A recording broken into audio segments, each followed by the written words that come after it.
এই সব তোর জন্য ইবলিশ। তোর কারণেই আমরা এখানে। আল্লাহ তোমাদের সত্য ওয়াদা দিয়েছিলেন, আর আমি মিথ্যা ওয়াদা দিয়েছিলাম।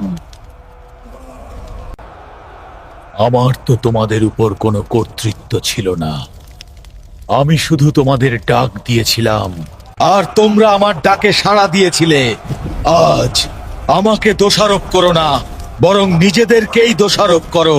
হে জাহান্নামবাসী, এখন থেকে মৃত্যু নেই, তোমরাও চিরঞ্জীব।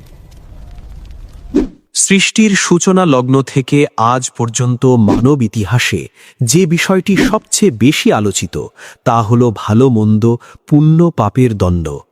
আর এই দ্বন্দ্বের এক অদৃশ্য প্ররোচক শক্তি হল ইবলিস বা শয়তান।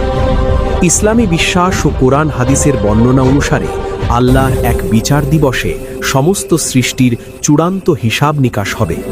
সেদিন যারা আল্লাহর অবাধ্য হবে এবং নিজের অহংকারে ভরে উঠবে, তাদের জন্য প্রস্তুত রয়েছে চিরন্তন শাস্তির স্থান জাহান্নাম। আর এই জাহান্নামের সবচেয়ে গভীর, সবচেয়ে ভয়াবহ স্তরে যে সত্তা অনন্তকাল ধরে শাস্তি ভোগ করছে, সে হল সেই অভিশপ্ত ইবলিস। আদিপিতা হযরত আদম আলাইহিস সালামের সৃষ্টির পর আল্লাহ সকল ফেরেশতাকে তার প্রতি সিজদা করার নির্দেশ দেন। সবাই আদেশ পালন করে, কিন্তু ইবলিস, যে ছিল জিন জাতিভুক্ত এবং জ্ঞানে ও ইবাদতে ছিল খুবই উন্নত, সে এই আদেশ অমান্য করে। তার অহংকারে ভরা যুক্তি ছিল, আমি তার থেকে উত্তম। আপনি আমাকে আগুন থেকে সৃষ্টি করেছেন, আর তাকে ক্ষুদ্র মাটি থেকে সৃষ্টি করেছেন। আমি তার থেকে উত্তম, আপনি আমাকে আগুন থেকে সৃষ্টি করেছেন আর তাকে সৃষ্টি করেছেন মাটি থেকে। সূরা সাদ ৭৬। এই অহংকার ও আল্লাহর সরাসরি আদেশ অমান্য করার কারণে ইবলিস চিরকালের জন্য আল্লাহর রহমত থেকে বিতাড়িত হয়। আল্লাহ তাকে কিয়ামত পর্যন্ত সময় দেন, যাতে সে মানুষকে পথভ্রষ্ট করার সুযোগ পায়। কিয়ামত পর্যন্ত ইবলিস তার সময়কে কাজে লাগায় মানুষকে পথভ্রষ্ট করার মাধ্যমে। কিন্তু বিচার দিবসের পর যখন চিরস্থায়ী জীবনের শুরু হয়, তখনই শুরু হয় ইবলিসের প্রকৃত শাস্তি। পৃথিবীর সময় গণনায় যা ১,০০০ কোটি বছর অতিক্রম করেছে, জাহান্নামের সময় সেখানে সম্পূর্ণ ভিন্ন। সেখানে সময় নিজেই এক যন্ত্রণাদায়ক অভিশাপ। ইবলিসকে জাহান্নামের সবচেয়ে গভীর, সবচেয়ে ভয়াবহ স্তর হাবিয়া বা গহ্বরে রাখা হয়েছে। দুনিয়ার আগুন জাহান্নামের আগুনের তুলনায় শীতল বলে কোরআনে উল্লেখ আছে।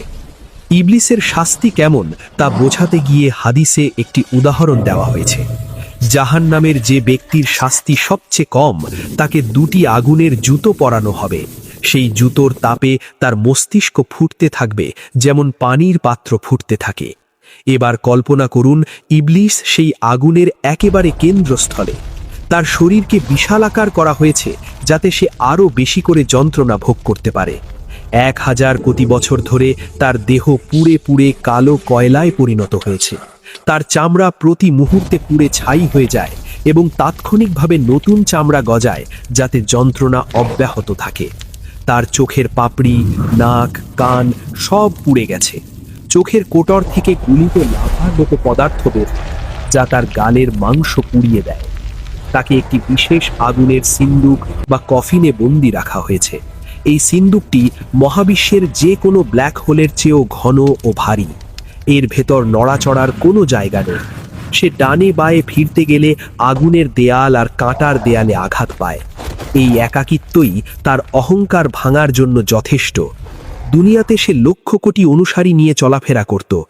আজ সে সম্পূর্ণ নিঃসঙ্গ। তার নিঃশ্বাসের শব্দ শুধু সেই সিন্দুকের দেয়ালে ধাক্কা খেয়ে ফিরে আসে, যা তার উন্মাদনাকে আরও বাড়িয়ে তোলে। ক্ষুধা ও পিপাসার যন্ত্রণা তার শাস্তির আরেকটি মাত্রা। দুনিয়াতে সে মানুষকে হারাম খাবার, মদ ও সুদের লোভ দেখাত। আজ তার খাদ্য হল জাহান্নামের জাক্কুম গাছের ফল। এটি এক ধরনের কাঁটাযুক্ত বিচ্ছু আকৃতির ফল। যখন সে তা খেতে যায়, কাঁটাগুলো তার গলা, পাকস্থলী ছিন্ন ভিন্ন করে দেয়। মনে হয় যেন হাজারো সাপ একসাথে দংশন করছে। পিপাসায় কাতর হয়ে যখন সে হামিম চায়, তখন তার মুখের কাছে আনা হলে তার ঠোঁট ও মুখের মাংস গলে পড়ে যায়। তবুও তীব্র পিপাসায় সে তা পান করে, যা তার পাকস্থলী ও নাড়িভুড়ি গলিয়ে বায়ুপথ দিয়ে বের করে দেয়। ব্যথা। শারীরিক যন্ত্রণার চেয়েও কঠিন তার মনস্তাত্ত্বিক যন্ত্রণা। যখন যন্ত্রণা অসহনীয় হয়, ইবলিস একসময় আকাশের দিকে তাকিয়ে আর্তনাদ করে, হে আমাদের রব, আমাদের এখান থেকে একবার বের করুন, আমাদের দুনিয়ায় পাঠিয়ে দিন। এই মার্মিক ফরিয়াদের উত্তরে আল্লাহ তাআলা বলেন, তোমরা নিপাত হও এতে এবং আমার সাথে কথা বলো না। সূরা আল মুমিনুন। এই একটি উত্তর ইবলিসের জন্য আগুনের যন্ত্রণার চেয়েও কঠিন। এটি হলো চূড়ান্ত প্রত্যাখ্যান। বুঝিয়ে দেওয়া হলো যে তার আর আল্লাহর মাঝের সম্পর্ক চিরতরে ছিন্ন হয়ে গেছে। তার ক্ষমা লাভের কোনো আশা নেই। মাঝে মধ্যে তাকে তার সিন্দুক থেকে বের করে অন্য জাহান্নামীদের সামনে আনা হয়। যারা তার প্ররোচনায় জাহান্নামে এসেছে তারা তাকে দেখা মাত্রই রেগে ফেটে পড়ে। তারা চিৎকার করে ওঠে, এই সব তোর জন্য ইবলিস, তোর কারণেই আমরা এখানে। তারা তার দিকে ছুটে আসে, তাকে কামড়ায়, তার মাংস ছিঁড়ে ফেলতে চায়। দুনিয়াতে যারা তাকে নেতা মানত, আজ তারা তাকে কুকুরের মতো পিটুনি দেয়। ইবলিস তখন ফেরেশতাদের কাছে কান্নাকাটি করে আবার আগুনের সিন্দুকে ফিরতে চায়। জাহান্নামীদের জন্য সবচেয়ে বড় আতঙ্কের বিষয় হলো মৃত্যুর মৃত্যু। একদিন জাহান্নাম ও জান্নাতের মাঝখানে একটি প্রাণী, মৃত্যুর প্রতীক, উপস্থিত করা হবে এবং তাকে জবেহ করা হবে। তারপর ঘোষণা করা হবে, হে জান্নাতবাসী, এখন থেকে মৃত্যু নেই, তোমরা চিরজীব। হে জাহান্নামবাসী, এখন থেকে মৃত্যু নেই, তোমরাও চিরঞ্জীব। সহিহ বুখারী। এই ঘোষণা শোনার পর ইবলিসের মাঝে এক প্রচন্ড হতাশা ও উন্মাদনা কাজ করে। সে বুঝতে পারে তার এই যন্ত্রণার কোনো শেষ নেই। 1000 কোটি বছর পর ইবলিসকে তার অনুসারীদের উদ্দেশ্যে শেষ ভাষণ দেওয়ার সুযোগ দেওয়া হয়। সে তার বিকৃত গলায় বলে, আল্লাহ তোমাদের সত্য ওয়াদা দিয়েছিলেন, আর আমি মিথ্যা ওয়াদা দিয়েছিলাম। আমার তো তোমাদের উপর কোনো কর্তৃত্ব ছিল না, আমি শুধু তোমাদের ডাক দিয়েছিলাম, আর তোমরা আমার ডাকে সাড়া দিয়েছিলে। আজ আমাকে দোষারোপ করো না, বরং নিজেদেরকেই দোষারোপ করো। এই কথা শুনে জাহান্নামীদের শেষ আশার টুলোটুকুও নিভে যায়। তারা বুঝতে পারে ইবলিস তাদের কোনো সাহায্য করতে পারবে না। এই মার্মিক বর্ণনা শুধু ভয় দেখানোর জন্য নয়, বরং আমাদের জন্য এক চরম সতর্কবার্তা। শয়তান আজও আমাদের কানে কানে ফিসফিস করে, আরেকটু সময় আছে, এখন ইবাদত করো না, পরে করবে।